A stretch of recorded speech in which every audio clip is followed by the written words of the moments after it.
The market we're in right now, the consumer, the buyer, has many, many choices.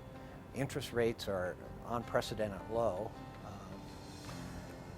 They've got probably a little bit of a pricing advantage that they've never had before. It's particularly good for a buyer that's in house A that's worth whatever it's worth, that wants to go to house B that he considers to be an upgrade. Maybe it's a bigger house, maybe it's just more expensive.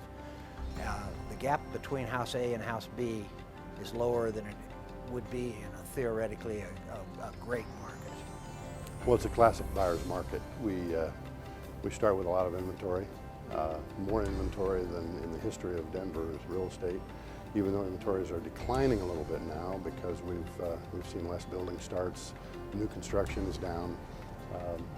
It's the old supply and demand rule. With this much inventory, with people, some people in trouble and having to unload their properties financially, some people being transferred out of the area, inventories are phenomenal for buyers to choose from. Interest rates are still at an all-time low, not an all-time low, but very close to an all-time low and very affordable low. So you combine interest rates with great inventories, good selection of homes, it's a great time to buy. A lot of people are sitting on the sidelines waiting for the bottom to come out. I've seen maybe in my career 4 or 5 different downturns in the market, and we never really know when the bottom happened until about 2-3 months afterwards. So it could happen at 10:30 tonight, and mid-January we might say, you know, we're on the bottom. Meanwhile, what happens when the market improves or starts to have the signs of recovery, interest rates are the first thing to go up. So a person that's waiting right now can't have everything. They can't. And I could see the pricing, and it's not a prediction, but pricing, let's say it dropped another 5%. Well, a 1% increase in interest rates would eat that up so quick, or even a quarter point would eat it up so quick, and what their monthly obligations are. It's a gamble that some people will be willing to take. There might be a little more room in there. But the problem with that is that I think we're all expecting interest rates to start up. And so it's a trade-off when you have interest rates going up. Prices may be stable still, but it's a gamble to wait. I think it's the same as the stock market. When we have a time to, we'd love to all buy low and sell high, but we can't always find that very bottom. It's a little risky waiting. It's a great time right now with the combination of interest rates and good selection. We're looking at a pretty calm market. People are in a real wait-and-see attitude. I think just as we've been talking all along, it's what's going to happen next. I think the Denver pricing correction has taken prices down to where there's some really very good values.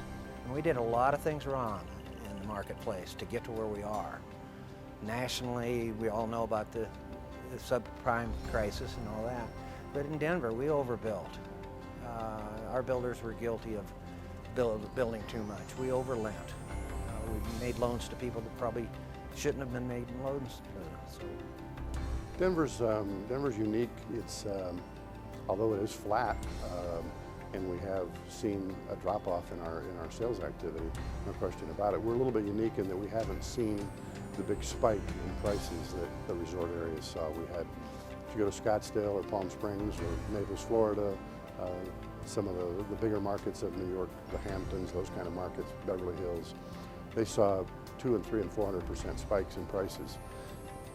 Therefore, when things slow down, they see the spike the other direction. We didn't experience that. So not only will we be the first to recover, we'll also find that our pricing has not seen that big of a swing. Therefore, we have good bargains, but I think our market's flat because of the economy in general, not necessarily because of real estate. There's a lot of people that are watching the stock market every day these days and unwilling to make a buying decision because of the uncertainty. This time it's a national problem. In the past they'd say, okay, Denver, Houston, you guys have a downturn. That's a regional issue. We're fine nationally, but you guys will work it out. And we did. And it took a while, but this time it's a national, international issue, and we can see what all the bailouts that are happening. And we don't have as far to go in Denver as the rest of the country. I've got 35 years in the business. I've seen about 7 cycles, and I think that where this one is different, two specific things. Number one, interest rates have caused other downturns when they spike way up and make housing unaffordable for people. That hasn't happened this time. The interest rates have stayed affordable, stayed low. Secondly, it's usually been a regional issue. We suffered greatly in the year 2000 with the dot-com bubble burst. Back in the 80s, it was the oil business that cost us a regional problem. Many problems in the Denver, Colorado market were totally unrelated to what was happening in the nation. This year it's a much more national issue because of the foreclosures, because of the subprime market, because of the stock market, because of the bank failures and all of that. So it's much more widespread. The fact that we haven't seen the regional problem the regional problem that was in the past, I think we'll be one of the first to recover in Denver too.